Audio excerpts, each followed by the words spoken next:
going down, guys? I'm Aaron from PhoneDog.com, and the successor to the HTC EVO 4G is finally here. Here it is, the HTC EVO 3D. Now the question remains, is this one going to be as popular as the original one? Because we really look back, you know, when the original EVO 4G came out, there weren't a whole lot of high-end Android phones, and now there are. So can it make waves in an already crowded Android market? I think it can. We're going to find out more in the full review. First, special thanks to our guys at Best Buy. They hooked us up with a bunch of phones. I'm sure they're going to hook us up with some of these in the future. When you're going to get this on Friday, you're going to walk out working. They'll help you set up your web, your email, and more. But let's check it out. HTC EVO 3D. Is this the phone to get? Should you go with the Nexus S 4G, or should you go with the HTC EVO 4G? The web browsing's been pretty decent on this phone when I have a decent internet connection speed. I mean, this is running, you know, Sprint's EVDO Revision A 3G is pretty old and pretty tired. I mean, especially since the text messaging outage a few months ago, I've been having some issues with data speed. You can watch it jump right now. It's jumping from full bars to 0 to 1 to 2, and that's something that I was going to talk about later in the video, but it seems like reception isn't the best on this device. I don't see those issues as much on the Nexus S 4G and a couple of the other Sprint devices that I've worked with recently. I'm seeing this, and it's interesting because I see some similar things on the Sensation 4G, leading me to believe that it's more of an HTC radio issue and less of a network issue. But anyway, Sprint's 3G speeds just are not that great. I mean, you know, I've been averaging speeds between, in fact, they're pretty terrible. I've been averaging speeds between 0.05, that's 0.5 megabits per second on the download. The fastest I've ever seen is about 1.3 in this area since I've been testing the EVO 3D, and I can show you the speed test results to kind of give you a comparison, an idea, but it's going to load up pretty slowly.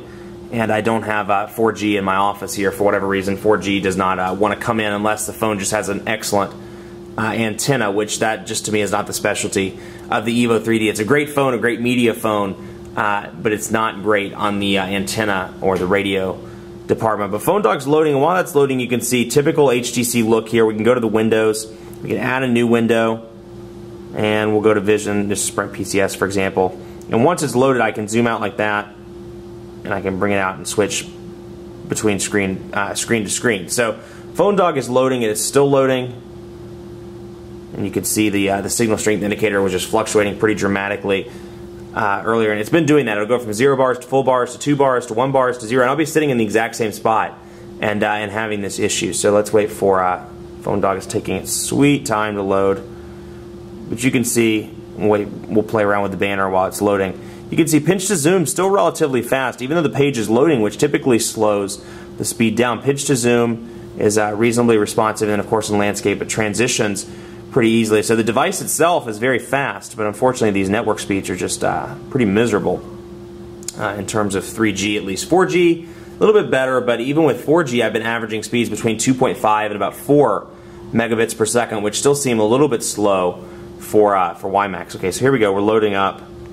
And you can see pinch to zoom, pretty responsive, and although for a dual-core processor, you know, I might expect a little bit faster, but still relatively responsive there with little to no lag. So pinch to zoom, double tap, in and out. So you can see pinch to zoom, responsive, overall browser performance is good, the internet speeds are just a little bit slow. Let's take a look at the 3D content. I really want to highlight some of this because I've been working with, it's interesting, about a week before this came I got the Optimus 3D from LG, which isn't available in the States just yet, but I worked with its 3D, and I think I'm just astounded by how good the 3D is on the Optimus 3D. Unfortunately, I don't feel like it's that great or as good on the EVO 3D. Now when you watch something like the Green Hornet in 3D, where it's produced professionally, it looks fine, but this, after about 5 or 10 minutes, I don't know if it's the way the colors are displayed or what, but it just gives me this horrible headache, whereas I never got the headache with the Optimus 3D. So obviously I'm in 3D right now. Because it's in the camera, you can't see it, but I'm going to take a picture over here of just, let's say, trying to get some depth here so you can see between the desk or something where you can see. Let's do that. There we go, that's some perfect depth. So we'll come back over here. And it's going to be challenging to, you obviously can't see it in the camera, but there's some depth here between the table and the staircase leading up to the office. And you know, it looks decent, but I could just, for whatever reason, the way it displays 3D gives me a horrible headache, whereas it's just the colors aren't as brash, or a little bit more smooth with the Optimus 3D. So, you know, take It may not bother you at all, you may not get headaches, but for those people that are sensitive to that kind of stuff, I didn't even think I was that sensitive until I picked up the EVO 3D. And after about 5 minutes, my head was just was pounding from the 3D content. So you can see the 3D effect right there. But I do like this. I like the fact that the toggle, you can switch right over into 2D and easily come back and take a picture in 2D. We'll just take a picture of my dock there. And I can go back and flip the switch.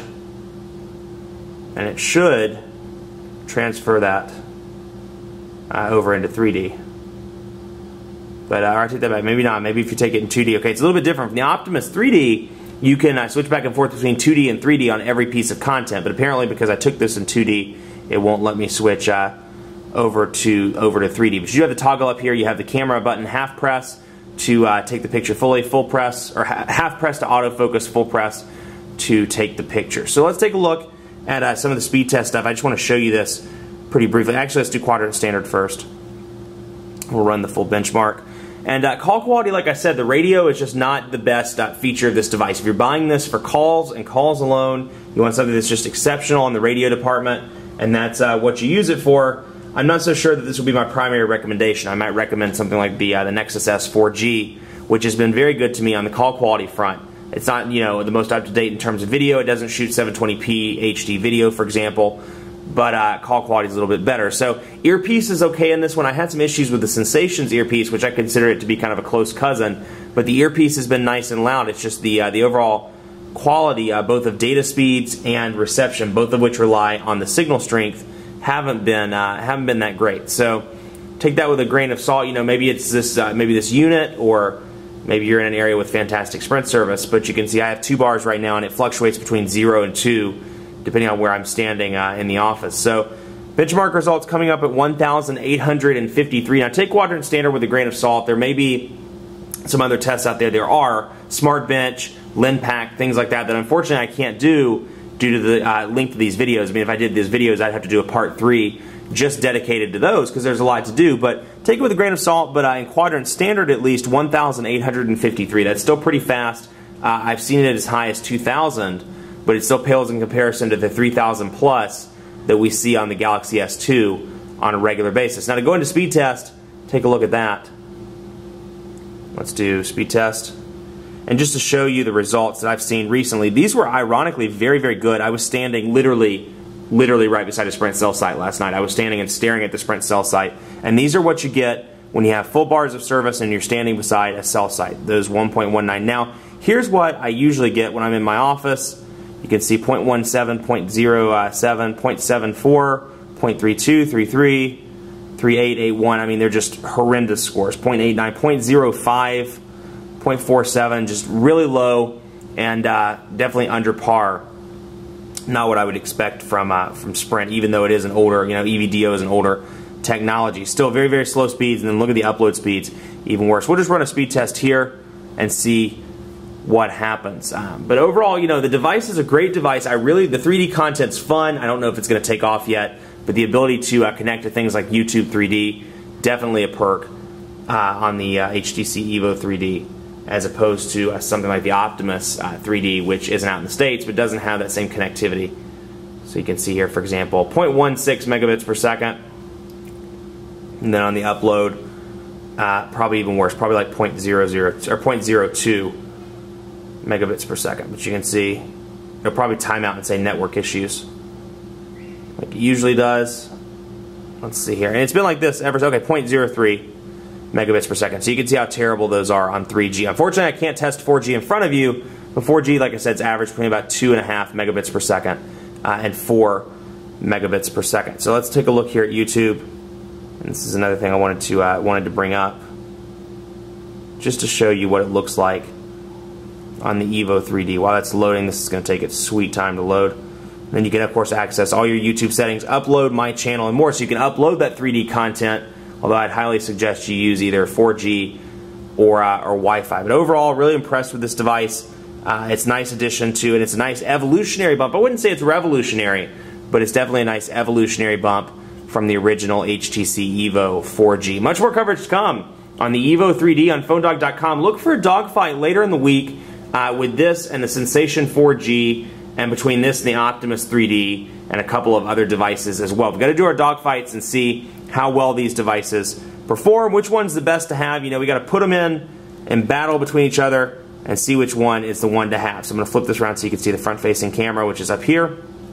And this is how I'm going to do my sign-off. I actually look pretty terrible, but hey, like me or like us on Facebook, facebook.com/PhoneDog. We're giving away prizes and more. Be sure to take a look at that, and follow me on Twitter, PhoneDog_Aaron, and on Facebook at facebook.com/PhoneDogAB. Let me know, you going to get one of these on Friday? Do you like it? Have you played with one? What do you think of it? Is it the best Android phone ever?